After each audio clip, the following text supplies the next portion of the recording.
Welcome to the One Year Bible, November 14. The Old Testament reading, Ezekiel chapter 29, verse 1 through chapter 30, verse 26.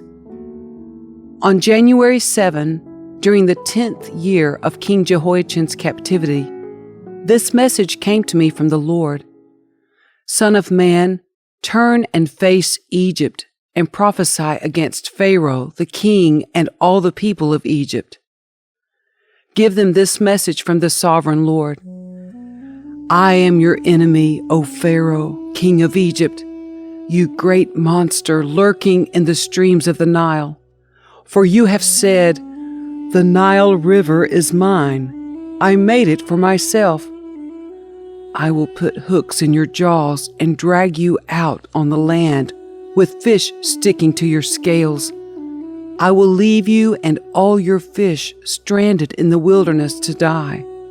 You will lie unburied on the open ground, for I have given you as food to the wild animals and birds. All the people of Egypt will know that I am the Lord. For to Israel you were just a staff made of reeds. When Israel leaned on you, you splintered and broke and stabbed her in the armpit. When she put her weight on you, you collapsed, and her legs gave way. Therefore, this is what the sovereign Lord says. I will bring an army against you, O Egypt, and destroy both people and animals. The land of Egypt will become a desolate wasteland, and the Egyptians will know that I am the Lord. Because you said, the Nile River is mine, I made it. I am now the enemy of both you and your river. I will make the land of Egypt a totally desolate wasteland, from Migdol to Aswan, as far south as the border of Ethiopia. For 40 years not a soul will pass that way, neither people nor animals. It will be completely uninhabited. I will make Egypt desolate, and it will be surrounded by other desolate nations.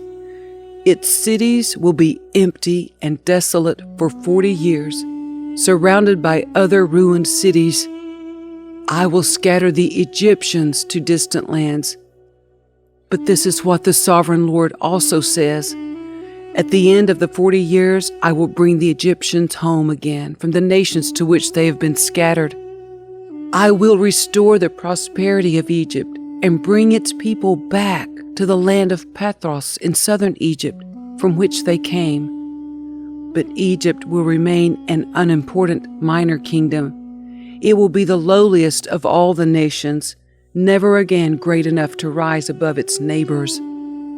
Then Israel will no longer be tempted to trust in Egypt for help. Egypt's shattered condition will remind Israel of how sinful she was to trust Egypt in earlier days. Then Israel will know that I am the sovereign Lord. On April 26, the first day of the new year, during the 27th year of King Jehoiachin's captivity, this message came to me from the Lord. Son of man, the army of King Nebuchadnezzar of Babylon fought so hard against Tyre that the warriors' heads were rubbed bare, and their shoulders were raw and blistered. Yet Nebuchadnezzar and his army won no plunder to compensate them for all their work. Therefore, this is what the sovereign Lord says. I will give the land of Egypt to Nebuchadnezzar, king of Babylon. He will carry off its wealth, plundering everything it has so he can pay his army. Yes, I have given him the land of Egypt as a reward for his work, says the sovereign Lord, because he was working for me when he destroyed Tyre. And the day will come when I will cause the ancient glory of Israel to revive. And then, Ezekiel, your words will be respected. Then they will know that I am the Lord. This is another message that came to me from the Lord. Son of man, prophesy and give this message from the sovereign Lord. Weep and wail for that day, for the terrible day is almost here. The day of the Lord. It is a day of clouds and gloom, a day of despair for the nations. A sword will come against Egypt, and those who are slaughtered will cover the ground. Its wealth will be carried away, and its foundations destroyed. The land of Ethiopia will be ravished. Ethiopia, Libya, Lydia, all Arabia, and all their other allies will be destroyed in that war. For this is what the Lord says: all of Egypt's allies will fall, and the pride of her power will end. From Migdol to Aswan, they will be slaughtered by the sword, says the sovereign Lord. Egypt will be desolate, surrounded by desolate nations, and its cities will be in ruins, surrounded by other ruined cities. And the people of Egypt will know that I am the Lord, when I have set Egypt on fire and destroyed all their allies. At that time I will send swift messengers in ships to terrify the complacent Ethiopians. Great panic will come upon them on that day of Egypt's certain destruction. Watch for it. It is sure to come. For this is what the sovereign Lord says: by the power of King Nebuchadnezzar of Babylon, I will destroy the hordes of Egypt. He and his armies, the most ruthless of all, will be sent to demolish the land. They will make war against Egypt until slaughtered Egyptians cover the ground. I will dry up the Nile River and sell the land to wicked men. I will destroy the land of Egypt and everything in it by the hands of foreigners. I, the Lord, have spoken. This is what the sovereign Lord says: I will smash the idols of Egypt and the images at Memphis. There will be no rulers left in Egypt. Terror will sweep the land. I will destroy southern Egypt, set fire to Zoan, and bring judgment against Thebes. I will pour out my fury on Pelusium, the strongest fortress of Egypt, and I will stamp out the hordes of Thebes. Yes, I will set fire to all Egypt. Pelusium will be racked with pain. Thebes will be torn apart. Memphis will live in constant terror. The young men of Heliopolis and Bubastis will die in battle, and the women will be taken away as slaves. When I come to break the proud strength of Egypt, it will be a dark day for Tahpanhes too. A dark cloud will cover Tahpanhes, and its daughters will be led away as captives. And so I will greatly punish Egypt, and they will know that I am the Lord.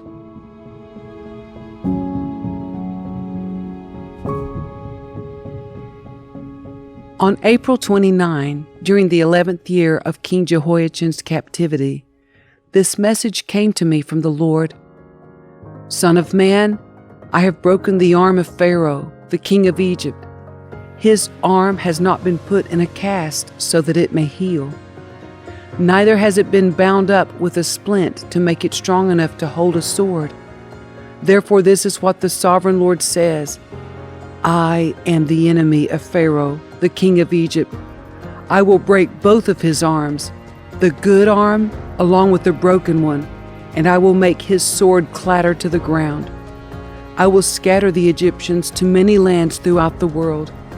I will strengthen the arms of Babylon's king and put my sword in his hand. But I will break the arms of Pharaoh, king of Egypt, and he will lie there mortally wounded, groaning in pain. I will strengthen the arms of the king of Babylon, while the arms of Pharaoh fall useless to his sides. And when I put my sword in the hand of Babylon's king, and he brings it against the land of Egypt, Egypt will know that I am the Lord.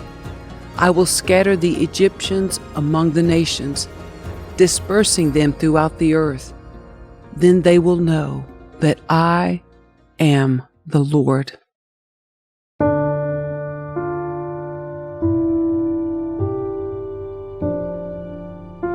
The New Testament reading, Hebrews chapter 11, verse 32 through chapter 12, verse 13. How much more do I need to say? It would take too long to recount the stories of the faith of Gideon, Barak, Samson, Jephthah, David, Samuel, and all the prophets. By faith, these people overthrew kingdoms, ruled with justice, and received what God had promised them. They shut the mouths of lions, quenched the flames of fire, and escaped death by the edge of the sword. Their weakness was turned to strength. They became strong in battle and put whole armies to flight. Women received their loved ones back again from death.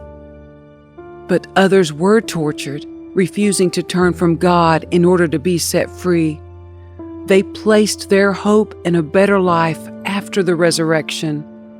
Some were jeered at, and their backs were cut open with whips. Others were chained in prisons. Some died by stoning. Some were sawed in half, and others were killed with the sword. Some went about wearing skins of sheep and goats, destitute and oppressed and mistreated. They were too good for this world, wandering over deserts and mountains, hiding in caves and holes in the ground. All these people earned a good reputation because of their faith. Yet none of them received all that God had promised, for God had something better in mind for us, so that they would not reach perfection without us. Therefore, since we are surrounded by such a huge crowd of witnesses to the life of faith, let us strip off every weight that slows us down, especially the sin that so easily trips us up. And let us run with endurance the race God has set before us. We do this by keeping our eyes on Jesus, the champion who initiates and perfects our faith. Because of the joy awaiting him, he endured the cross, disregarding its shame. Now he is seated in the place of honor beside God's throne. Think of all the hostility he endured from sinful people. Then you won't become weary and give up. After all, you have not yet given your lives in your struggle against sin. And have you forgotten the encouraging words God spoke to you as his children? He said, "My child, don't make light of the Lord's discipline, and don't give up when he corrects you.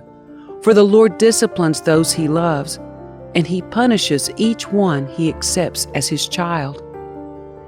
As you endure this divine discipline, remember that God is treating you as his own children. Who ever heard of a child who is never disciplined by its father? If God doesn't discipline you, as he does all of his children, it means that you are illegitimate and are not really his children at all. Since we respected our earthly fathers who disciplined us, shouldn't we submit even more to the discipline of the Father of our spirits and live forever?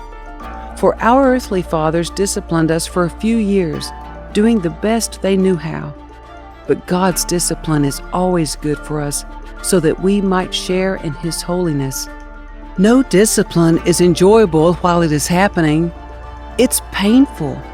But afterward there will be a peaceful harvest of right living for those who are trained in this way. So take a new grip with your tired hands and strengthen your weak knees. Mark out a straight path for your feet, so that those who are weak and lame will not fall, but become strong.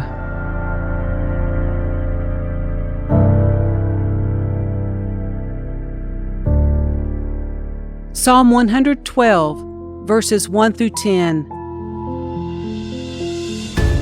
Praise the Lord! How joyful are those who fear the Lord and delight in obeying his commands. Their children will be successful everywhere. An entire generation of godly people will be blessed.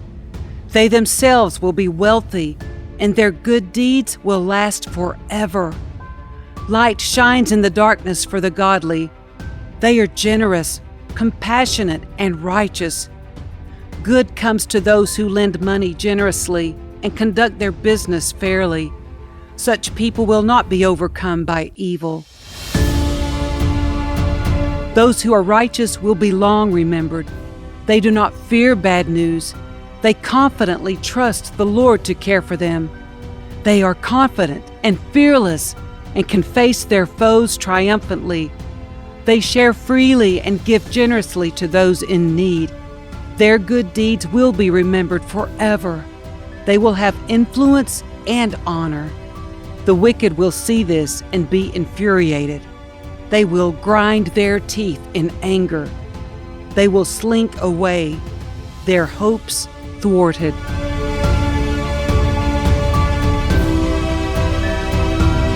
Proverbs 27, verse 17. As iron sharpens iron, so a friend sharpens a friend.